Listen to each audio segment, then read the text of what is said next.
ఇప్పుడు జిల్లాల రౌండప్ చూద్దాం.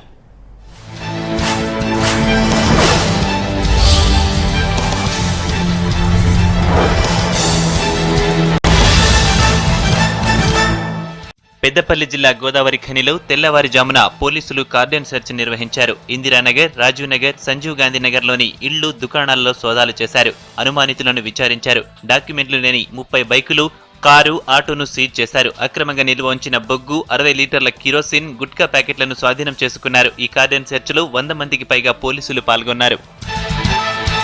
కళ్యాణ లక్ష్మి నిరుపేద ఆడబిడ్డలకు వరమన్నారు ఎమ్మెల్యే జలగం వెంకట్రావు. భద్రాద్రి కొత్తగూడెం జిల్లాలోని పాల్వంచలో కళ్యాణ లక్ష్మి చెక్కులను లబ్ధిదారులకు అందించారు. 51,000 చొప్పున 22 మందికి ప్రభుత్వం నుంచి సాయం అందించామని చెప్పారు. కరీంనగర్ జిల్లా మానకొండూరు మండలం గట్టు దుద్దెనపల్లిలో విషాదం జరిగింది. ఎస్ఆర్ఎస్పీ కెనాల్లో పడి 2 10th విద్యార్థులు చనిపోయారు. ప్రమాదవశాత్తు కాలువలో పడి అఖిల్, ప్రత్యూష ప్రాణాలు కోల్పోయారు. ఆదివారం కెనాల్లో ఉతికి ఆరేసిన బట్టలు తీసుకునేందుకు వెళ్లి కాలువలో పడిపోయారు. కెనాల్ నుంచి 2 మృతదేహాలను వెలికి తీశారు.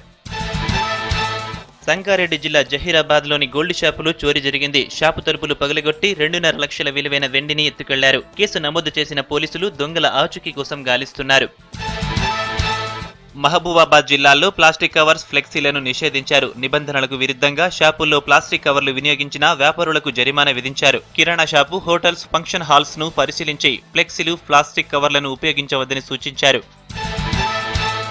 జయశంకర్ భూపాలపల్లి జిల్లాలో డబుల్ బెడ్రూమ్ ఇండ్లను పరిశీలించారు కలెక్టర్ మురళి. మంగపేట మండలం మల్లూరులో నిర్మిస్తున్న 65 ఇండ్ల పనులను పర్యవేక్షించారు. ఇండ్ల నిర్మాణంలో నాణ్యత ప్రమాణాలు పాటించకపోతే కఠిన చర్యలు తీసుకుంటామన్నారు కలెక్టర్ మురళి.